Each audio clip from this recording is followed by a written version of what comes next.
Olá, tudo bem? Seja bem-vindo ao canal Meu Momento com Deus. Nessa ocasião, nós vamos para mais um momento do estudo guiado. Estamos finalizando a segunda semana. Hoje vamos fazer uma breve recapitulação daquilo que foi apresentado durante todos os dias da semana, começando ali a partir de sábado. Se você deseja ter um estudo mais aprofundado do que o que nós vamos recapitular aqui, eu recomendo que você olhe a playlist, tá? Ali tem todos os estudos, dia após dia, para que você tenha, vamos dizer assim, um entendimento completo do que foi abordado no dia e as reflexões e ponderações que nós fizemos em cada dia. Bom, antes de nós fazermos a recapitulação, vermos ali um apanhado geral, a gente vai buscar ao Senhor por meio de uma oração. E eu quero convidar você, que está aí do outro lado, a orar junto comigo. Vamos orar então? Senhor Deus, estás nos céus, como é bom, Pai, concluir mais uma semana, concluir com certeza, crendo pela fé, que o Senhor nos guiou em todos esses dias. Que o Senhor continue a nos conduzir para esse caminho que conduz à vida eterna e que é por meio do teu estudo em que nós fortalecemos o nosso relacionamento contigo. Perdoa as vezes que demonstramos fraquezas, perdoa as vezes que nos deixamos levar e assim desagradamos o teu nome, Pai. Fica conosco, dá-nos o teu Santo Espírito. É isso que nós te pedimos, em nome de Jesus Cristo. Amém. Pois muito bem, o tema do nosso estudo dessa segunda semana começou ali no sábado com o tema dizendo assim: Um dia no ministério de Jesus. E nesse dia nós vemos ali o verso para memorizar, que está em Marcos capítulo 1, verso 17, que diz assim: Jesus lhe disse: Venham comigo e eu farei com que sejam pescadores de gente. Essa foi a fala de Jesus, direcionada para Simão, que depois iria se chamar Pedro, e seu irmão André. Ambos eram pescadores, ambos estavam em plena atividade e exercício da função. E aí Jesus faz um convite, um apelo. Diz: Olha, hoje vocês vivem dessa profissão, vocês fazem isso com maestria. Porém, eu os ofereço um aperfeiçoamento na mesma área de vocês. Ao invés de pescarem peixes, vocês agora se tornarão pescadores de homens. Ao invés de se alegrar por fisgar um peixe, vocês irão se alegrar na transformação de vidas e vidas de pessoas. Que coisa linda! E aqui no dia de sábado foi apresentado que dentro de cada evangelho é abordado e mostrado um início de ministério diferente. Ali no evangelho, por exemplo, de Mateus, apresenta Jesus chamando os discípulos e logo depois pregando no monte, a famosa pregação do monte. No evangelho de Lucas, narra a história de um sermão inaugural de Jesus, pregando em um sábado na sinagoga de Nazaré. No evangelho de João, Jesus chama alguns discípulos e logo em seguida vai para o casamento em Caná. E aqui no evangelho de Marcos, a gente vê que Jesus inicia o seu ministério, convidando alguns discípulos para estar junto com ele e pregando o reino de Deus e demonstrando o seu poder e a sua autoridade. O evangelho de Marcos apresenta um Jesus mais de ação.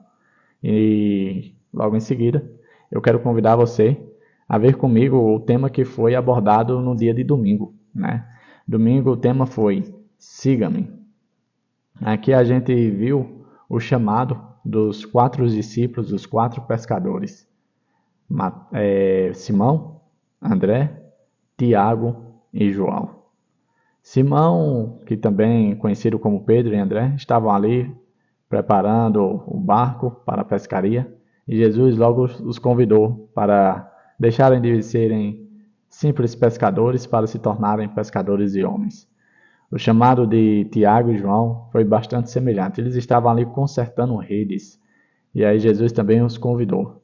Interessante que esses últimos dois, eles não apenas eram pescadores, mas também precisavam amadurecer, precisavam crescer, precisavam passar por uma transformação. E era exatamente isso que Jesus queria fazer com ele. Da mesma forma que eles estavam consertando ali as redes de pesca, Jesus almejava e desejava também consertar o coração deles, pois eles tinham uma noção completamente errada do que era ser cristão. No dia de segunda-feira, nós tivemos um tema, um culto inesquecível. Enquanto Jesus pregava ali na sinagoga, enquanto as pessoas se maravilhavam com a sua doutrina, pois não conseguia enxergar essa doutrina em nenhum outro lugar, nem mesmo os escribas falavam com a mesma autoridade que ele. Em um dado momento, Satanás toma conta de uma pessoa ali e tenta atrapalhar o ministério de Jesus. E da mesma forma, da mesma autoridade que ele exercia ao pregar, ele também fala com autoridade ao espírito imundo para que ele se cale e que ele saia daquela pessoa. Na mesma hora, isso acontece. E isso torna as pessoas pasmas e tipo, quem é esse? Quem é esse que até os espíritos imundos obedecem? Que autoridade é essa? Pois a gente não conhece essa autoridade. Aquele dia, aquele sábado, com certeza foi um culto diferente, um culto inesquecível, como foi apresentado aqui no tema de segunda-feira. No tema de terça, nós tivemos um pouquinho mais o ministério sabático. Enquanto Jesus voltava para casa, ele se depara com uma situação na casa de Simão. A sogra de Simão estava adoentada, estava com febre. E às vezes a gente tenta minimizar, gente, uma febre, que problema há numa febre? É só repousar que a febre passa. Naquela época não havia os medicamentos que existem hoje, ou seja, a febre naquela época era quase que um sinal de morte. E aí Jesus a toma pela mão e a cura. E logo que ela é curada, ela começa a servir. Ou seja, todos nós, em algum momento, fomos curados por Jesus. A pergunta que deve fazer a gente refletir é: estamos agora servindo a Jesus? Estamos cumprindo a missão e servindo o propósito de Cristo?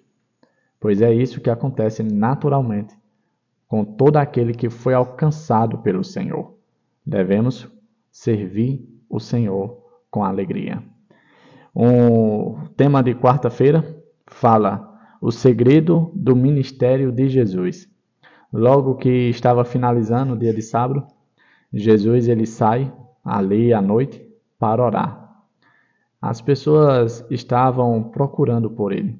É tanto que os discípulos vão até o encontro dele, pois não estavam com ele orando, e diz: olha, mestre, todos te procuram, vamos voltar para que o Senhor possa continuar a curar, a fazer milagres, a ensinar. E Jesus olha para os quatro e diz: olha, não é bom.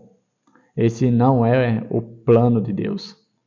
É preciso que a gente vá até as outras cidades da região, pois foi para isso que eu vim. Eu vim alcançar todas as pessoas, e não apenas uma cidade, não apenas um grupo seleto, mas todo o mundo precisa de mim e eu preciso alcançar todos eles. E dali em diante, eles partem para as outras cidades. No tema de quinta-feira, nós tivemos o tema dizendo o seguinte: você pode guardar um segredo? Em um dado momento do percurso de Jesus ali com os discípulos, uma pessoa leprosa aparece e fala as seguintes palavras: Senhor, eu sei quem tu és. Eu sei que o Senhor pode me curar se o Senhor quiser. Eu sei que o Senhor pode me tornar limpo se o Senhor desejar. E a resposta de Jesus, cheia de compaixão, misericórdia e amor por aquele servo de Deus, por aquele filho de Deus, foi: sim, eu quero. Seja limpo.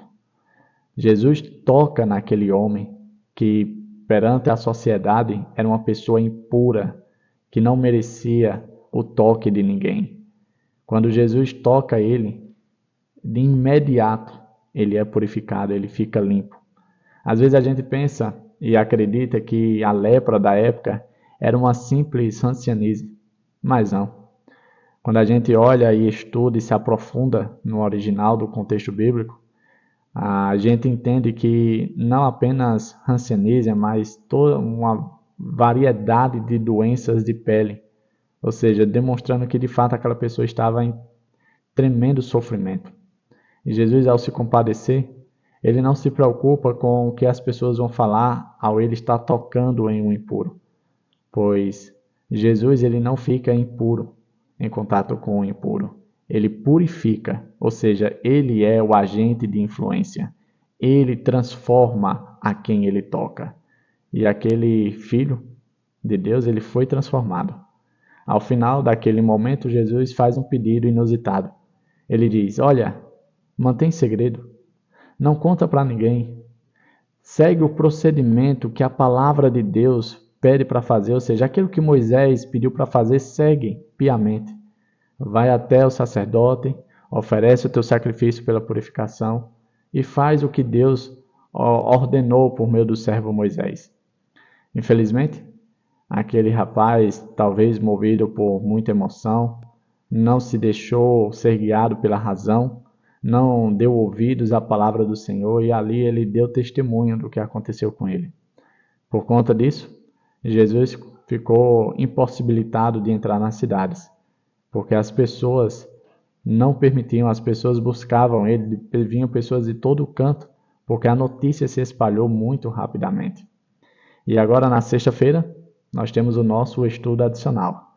E eu separei aqui 2 pontos, e o primeiro ponto fala assim, Nosso Senhor desenvolveu um ministério bastante atarefado, indo de um lugar para o outro, quase constantemente em contato com muitas pessoas.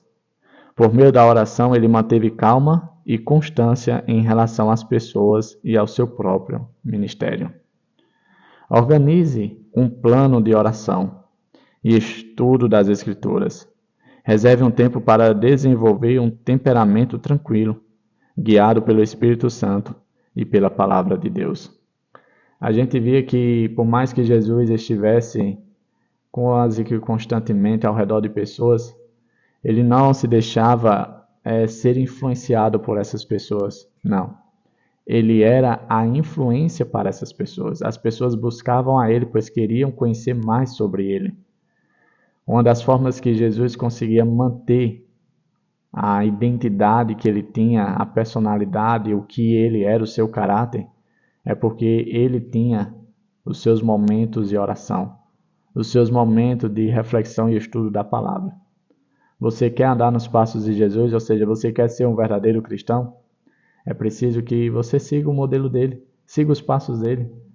Jesus, ele tinha autoridade, tinha poder? Tinha, porque ele buscava do céu, porque é do céu que vem todo o poder e autoridade. Não é daquilo que eu e você conhecemos ou sabemos, mas do céu de Deus, da presença de Deus. E nós possamos aprender com esse início do ministério de Jesus e tirar algumas lições práticas para a nossa vida.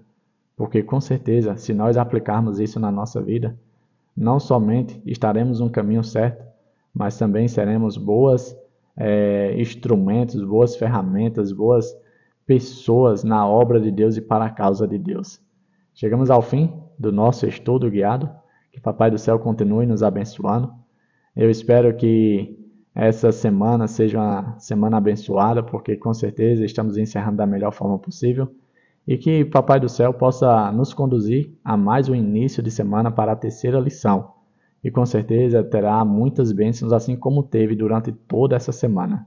É isso? Eu te convido a voltar aqui amanhã para iniciarmos um novo estudo. Até a próxima e tchau, tchau.